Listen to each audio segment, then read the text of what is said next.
എല്ലാവർക്കും നമ്മുടെ പുതിയ വീഡിയോയിലേക്ക് സ്വാഗതം. ഇന്നത്തെ നമ്മുടെ റെസിപ്പി നല്ല അടിപൊളി ടേസ്റ്റി ആയിട്ടുള്ളൊരു ചട്നിയാണ്. ദോശയ്ക്കും ഇഡ്ഡലിക്കും അതുപോലെ തന്നെ സാധാ ചോറിൻ്റെ ഒപ്പം നമുക്ക് ബിരിയാണിക്ക് വരെ കൂട്ടാൻ പറ്റിയ ഒരു സൂപ്പർ ടേസ്റ്റി ആയിട്ടുള്ളൊരു ചട്നിയാണ് കേട്ടോ.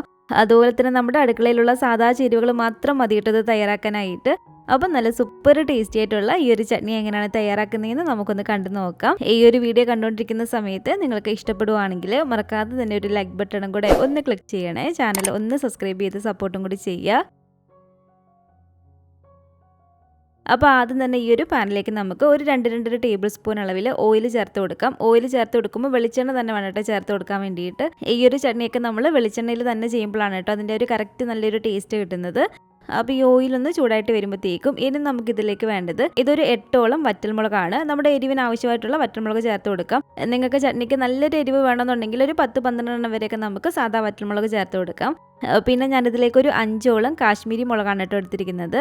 കാശ്മീരി മുളകും കൂടെ നമ്മളിതിലേക്ക് ചേർത്ത് കൊടുക്കുമ്പോൾ നല്ലൊരു കളറും കൂടെ കിട്ടും ഈ ഒരു ചട്നിക്ക്. അപ്പോൾ ഈ ഒരു സാധാ വറ്റൽമുളകും കാശ്മീരി മുളകും ഈ ഒരു എണ്ണയിലേക്ക് ഇട്ട് കൊടുത്തിട്ട് നമുക്ക് നന്നായിട്ടൊന്ന് വറുത്തിട്ടെടുക്കാം. തീ ഒന്ന് കുറച്ച് വെച്ച് കൊടുത്തിട്ട് നമ്മളൊന്ന് വറുത്തിട്ടെടുത്താൽ മതി. കരിഞ്ഞു പോകാതെ പ്രത്യേകം ശ്രദ്ധിക്കണം.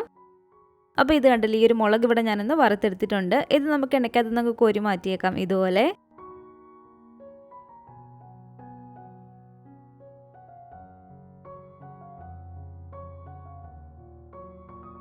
ഇനി ഈ ഒരു എണ്ണയിലേക്ക് തന്നെ നമുക്ക് ഒരു 1/4 ടീസ്പൂൺ അളവിൽ മല്ലി ഇട്ട് കൊടുക്കുകയാണ്, മുഴുവനായിട്ടുള്ള മല്ലി.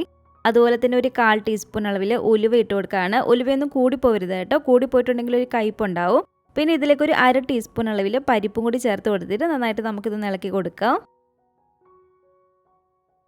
ഇതുപോലെ ഒന്ന് ഇളക്കി കൊടുത്തതിന് ശേഷം ഇനി നമുക്കിതിലേക്ക് ഒരു 10-12ഓളം വെളുത്തുള്ളി ചേർത്ത് കൊടുക്കാം. ഈ ഒരു ചട്നിയിൽ നമ്മൾ അത്യാവശ്യം നന്നായിട്ട് തന്നെ വെളുത്തുള്ളി ചേർത്ത് കൊടുക്കുന്നുണ്ട്. അപ്പോൾ ഒരു 10-12ഓളം വെളുത്തുള്ളി നമുക്കിതിലേക്ക് ഇട്ട് കൊടുക്കാം. ഇതിപ്പോൾ കണ്ടില്ല, അത്യാവശ്യം ഈ ഒരു വലിപ്പമുള്ള വെളുത്തുള്ളിയാണ്. തീരെ ചെറിയ വെളുത്തുള്ളിക്കാണെങ്കിൽ നമ്മൾ അതിനനുസരിച്ച് വേണം ഇതിലേക്ക് ചേർത്ത് കൊടുക്കാൻ വേണ്ടിയിട്ട്. അപ്പോൾ ഈ ഒരു വെളുത്തുള്ളിയും കൂടി ഇട്ട് കൊടുത്ത് നന്നായിട്ട് ഇളക്കി കൊടുത്ത് വെളുത്തുള്ളി അത്യാവശ്യം ഒന്ന് നന്നായിട്ടൊന്ന് വാടി വരുമ്പോഴത്തേക്കും ഇനി ഇതിലേക്ക് നമുക്ക് വേണ്ടത് ഒരു 20ഓളം ചെറിയ ഉള്ളിയാണ്. ചെറിയ ഉള്ളി നമുക്കൊന്ന് കട്ട് ചെയ്തിട്ട് വേണം കേട്ടോ ഇതിലേക്ക് ഇട്ട് കൊടുക്കാൻ വേണ്ടിയിട്ട്. അപ്പോൾ ഒരു 20ഓളം ചെറിയ ഉള്ളി ഇതുപോലെ ഒന്ന് കട്ട് ചെയ്തതിന് ശേഷം ഞാനൊന്ന് ഇട്ട് കൊടുത്തിട്ടുണ്ട്. ഇനി ഈ ഒരു ചെറിയ ഉള്ളി നമ്മൾ നന്നായിട്ടൊന്ന് വഴറ്റിയിട്ടെടുക്കണം. ഇനി ഇതിലേക്ക് ഒരു തണ്ട് കറിവേപ്പിലയും കൂടി ഇട്ട് കൊടുത്തിട്ട് നല്ല പോലെ തന്നെ നമുക്കൊന്ന് ഇളക്കിയിട്ടെടുക്കാം. നന്നായിട്ട് ഇനി ഒരു ഉള്ളി ഒന്ന് വഴറ്റിയെടുക്കണം. അപ്പോൾ ഇതുപോലെ നന്നായിട്ട് ഇളക്കി കൊടുത്ത് ചെറിയ ഉള്ളി ഇതുപോലെ ഒന്ന് വാടി വരുമ്പോഴത്തേക്കും ഇനി ഇതിലേക്ക് നമുക്ക് ഒരു 2 സവാള ചേർത്ത് കൊടുക്കാം. ഒരു മീഡിയം വലിപ്പമുള്ള 2 സവാള ഇതുപോലെ നീളത്തിൽ കട്ട് ചെയ്തിട്ടെടുത്താണ്. ഈ ഒരു സവാളയും കൂടി ചേർത്ത് നമുക്ക് നന്നായിട്ടൊന്ന് ഇളക്കിയിട്ടെടുക്കാം. പിന്നെ ഈ ഒരു സവാളയും കൂടി ഇട്ട് കൊടുത്ത് നന്നായിട്ട് ഇളക്കി സവാള നല്ല പോലെ തന്നെ ഒന്ന് വാടി വരുന്ന സമയത്ത് ഇനി നമുക്ക് ഇതിലേക്ക് ചേർത്ത് കൊടുക്കേണ്ടത് ഒരു 2 മീഡിയം വലിപ്പമുള്ള നല്ല പഴുത്തിട്ടുള്ള തക്കാളിയാണ്. അത്യാവശ്യം നല്ല മീഡിയം വലിപ്പമുള്ള ഒരു 2 തക്കാളി ഇതുപോലെ നീളത്തിൽ കട്ട് ചെയ്തിട്ടെടുത്താണ്. അതും കൂടി ഇട്ട് കൊടുത്തിട്ട് നന്നായിട്ട് ഇളക്കി കൊടുക്കുക കേട്ടോ. ഇനി കുറച്ച് സമയം നമ്മൾ തീ ഒന്ന് കുറച്ച് വെച്ച് കൊടുത്തതിന് ശേഷം ഈ ഒരു മൂടി വെച്ചൊന്ന് അടച്ച് വെച്ച് കൊടുക്കുക. ആ ഒരു തക്കാളി നന്നായിട്ടൊന്ന് വെന്ത് കിട്ടാൻ വേണ്ടിയിട്ടാണ്. ഒരുപാട് സമയം നമ്മൾ അടച്ചു വെച്ച് കൊടുക്കരുത്. കുറച്ച് സമയം ഇതുപോലെ ഒന്ന് അടച്ചു വെച്ച് കൊടുക്കുമ്പോഴത്തേക്ക് തന്നെ തക്കാളി ഇതുകൊണ്ട് നന്നായിട്ടൊന്ന് അവിഞ്ഞ് കിട്ടിയിട്ടുണ്ട്. ഇതിനെ നമ്മൾ നന്നായിട്ടൊന്ന് ഉടച്ചിട്ടെടുത്താൽ മതി ഇതുപോലെ.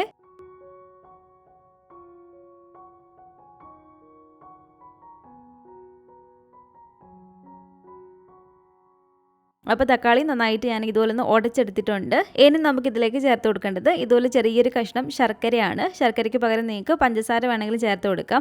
എരിവും പുളിയും മധുരവും ഒക്കെ അത്യാവശ്യം ഒരേപോലെ തന്നെ ഒരു ബാലൻസ് ആയിട്ട് നിൽക്കുന്ന ഒരു ചട്നിയാണ്. അപ്പോൾ ഒരു ചെറിയൊരു മധുരത്തിന് വേണ്ടിയിട്ടാണ് നമ്മൾ ഇതുപോലെ ശർക്കര ചേർത്ത് കൊടുക്കുന്നത്. അപ്പോൾ ഇതിലേക്ക് ഇതുപോലെ ചെറിയൊരു കഷ്ണം ശർക്കരയും കൂടി ഇട്ട് കൊടുത്ത് നന്നായിട്ട് ഇളക്കിയിട്ട് എടുക്കാം. ഇനി നമുക്ക് ഫ്ലെയിം അങ്ങ് ഓഫ് ചെയ്ത് കൊടുത്തേക്കാം കേട്ടോ. ഫ്ലെയിം ഓഫ് ചെയ്ത് ഇതിൻ്റെ ചൂട് ചെറിയതായിട്ടൊന്ന് കുറഞ്ഞതിന് ശേഷം ഇതുപോലൊരു മിക്സിയുടെ ജാറിലേക്ക് ഇട്ട് കൊടുക്കുക. ഈ ഒരു മിക്സിയുടെ ജാറിലേക്ക് തന്നെ നമ്മൾ നേരത്തെ വറുത്തെടുത്ത് വെച്ചിട്ടുള്ള ഒരു വറ്റൽമുളകും കാശ്മീരി മുളകും ഇല്ലേ, അത് മുഴുവൻ ഇതിലേക്ക് ഇട്ട് കൊടുക്കാം കേട്ടോ. ആവശ്യത്തിനുള്ള ഉപ്പും കൂടി ഇട്ട് കൊടുത്തിട്ട് ഒട്ടും തന്നെ ഇതിലേക്ക് നമ്മൾ വെള്ളം ചേർക്കരുത്. ആ ഒരു സവാളക്കകത്തും തക്കാളിക്കകത്തേക്ക് അത്യാവശ്യം നന്നായിട്ട് വെള്ളമുണ്ട്. ആ ഒരു വെള്ളത്തിൽ തന്നെ നമുക്ക് നന്നായിട്ട് ഇത് അരഞ്ഞ് കിട്ടും. അപ്പോൾ ഒട്ടും തന്നെ വെള്ളം ചേർക്കാതെ ഇത് കണ്ടില്ലേ ഇതുപോലെ നല്ല ഫൈനായിട്ട് തന്നെ നമ്മളൊന്ന് അരച്ചിട്ടെടുക്കണം. ഇതിപ്പോൾ കണ്ടില്ല നല്ല പോലെ തന്നെ ഞാനൊന്ന് അരച്ചെടുത്തിട്ടുണ്ട്. ഇനി ഇതുപോലൊരു പാനിലേക്ക് ഒരു 1-2 ടേബിൾ സ്പൂൺ അളവിൽ വെളിച്ചെണ്ണ ചേർത്ത് കൊടുക്കാം. വെളിച്ചെണ്ണ ഒന്ന് ചൂടായിട്ട് വരുമ്പോഴത്തേക്കും നമുക്കിതിലേക്ക് കുറച്ച് കടുക് ഇട്ട് കൊടുക്കാം. കടുക് ഒന്ന് പൊട്ടി വരുമ്പോഴത്തേക്കും കുറച്ച് ഉഴുന്ന് പരിപ്പും കൂടി ഇതിലേക്ക് ഞാൻ ഇട്ട് കൊടുത്തിട്ടുണ്ട്. ഇതിലേക്ക് കുറച്ച് കറിവേപ്പിലയും കൂടി നമുക്ക് ഇട്ട് കൊടുക്കാം. ഇതെല്ലാം കൂടി ചേർത്ത് നന്നായിട്ട് ഇളക്കിയതിന് ശേഷം ഇനി നമുക്കിതിലേക്ക് ചേർത്ത് കൊടുക്കേണ്ടത് നമ്മൾ അരച്ചെടുത്ത് വെച്ചിരിക്കുന്ന ഒരു ചട്നിയില്ലേ, ആ ഒരു ചട്നി ഫുള്ളായിട്ട് ഇതിലേക്ക് ഇട്ട് കൊടുക്കുക. എന്നിട്ട് തീയെ നല്ലപോലെ തന്നെ ഒന്ന് കുറച്ച് വെച്ച് കൊടുത്തിട്ട് ഒരു 4-5 മിനിറ്റോളം നമുക്കിതൊന്ന് ഇളക്കി കൊടുക്കാം. ഇതുപോലെ തീ നന്നായിട്ട് നമ്മൾ കുറച്ച് വെച്ച് കൊടുത്തതിന് ശേഷം വേണം കേട്ടോ ഇതുപോലെ ഒന്ന് ഇളക്കി കൊടുക്കാൻ വേണ്ടിയിട്ട്. ഇതിൻ്റെ കളർ ചെറിയതായിട്ടൊന്ന് ചേഞ്ച് ആയിട്ട് വരും. ഞാനിപ്പോൾ ഈ ഒരു ചട്നിയുടെ എരിവ് നോക്കിയപ്പോൾ കുറച്ചൊരു എരിവിൻ്റെ ഒരു കുറവ് മാത്രമേ ഉള്ളൂ. അപ്പോൾ ഇതിലേക്ക് ഞാൻ സാധാ എരിവുള്ള മുളക് പൊടിയല്ല, കാശ്മീരി മുളക് പൊടി തന്നെ ഒരു 3/4 ടീസ്പൂണോളം ഇതിൻ്റെ നടുക്കായിട്ട് ഇട്ട് കൊടുക്കുകയാണ്.